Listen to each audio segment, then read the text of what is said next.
Və təsəvvür edin ki, qarşımda əyləşən hörmətli idmançılarımız, sən demə kiminsə yerində əyləşiblər. Bir anda gördük ki, tədbirdən hardasa bir yarım saat 40 dəqiqə keçmişdi. Gördük ki, 14-15 yaşında yeni yetmələr idi. Gəldilər, əllərində bilet ki, üzr istəyirik, bura bizim yerimizdir, biz yerimizdə əyləşmək istəyirik. O idmançılardan biri çox kobud şəkildə belə əlini qaldırdı yuxarı ki, əşi, gedin yuxarıda, harda istəyirsiniz, əyləşin də bir yerdə, nə qədər boş yer var. Onlar dedi, yox da bura bizim yerimizdir. Yenə də haransa göstərdi və baxdı, gördü ki, sol tərəfdə, sol sektorda boş yer var. Dedi ki, bax, 3 nəfərlik yer var, ged əyləş orada. Nəysə, uşaqlar getdilər, əyləşdilər orada. Biraz, bir 10-15 dəqiqə keçəndən sonra o yerində sahibləri gəldi. Uşaqlar ayağa durdu və çıxdılar, getdilər. Bir müddət keçəndən sonra isə artıq həmin o uşaqlar təhlükəsizlik əməkdaşları ilə birlikdə gəlib o idmançılarımıza yaxınlaşdılar ki, tanıyırıq, biz sizə hörmət edirik, amma bu uşaqların valideynləri zəng eləyib ki, bizim uşaqlarımız öz yerlərində oturmalıdır. Və təsəvvür edin ki, həmin o idmançılar o uşaqlara o nifrətli şəkildə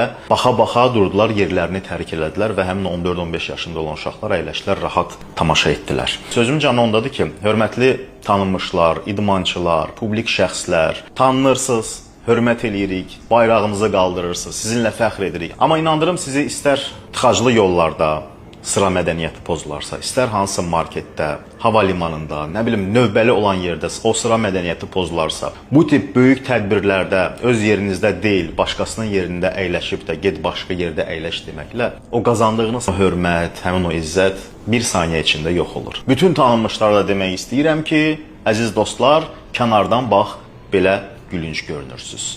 Nəzərə alın.